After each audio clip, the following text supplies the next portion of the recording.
वेगवेगळे झेंडे घेतले, वेगवेगळे रस्ते निवडले, पण आपल्या रक्षाबंधनची गाठ कधीच सैल पडली नाही हे तुलाही माहिती आहे आणि मलाही। साहेब, आज पहिल्यांदा तुमचा हा पठ्ठा वेळेत नाही पोचू शकला।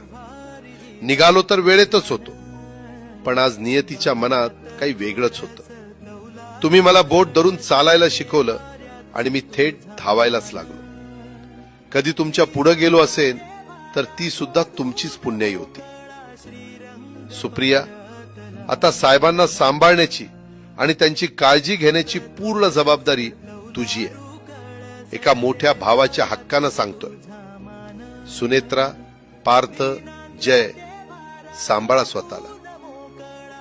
साहेब, निरोप घेतो। दादाची ड्युटी संपली। माझा आनंद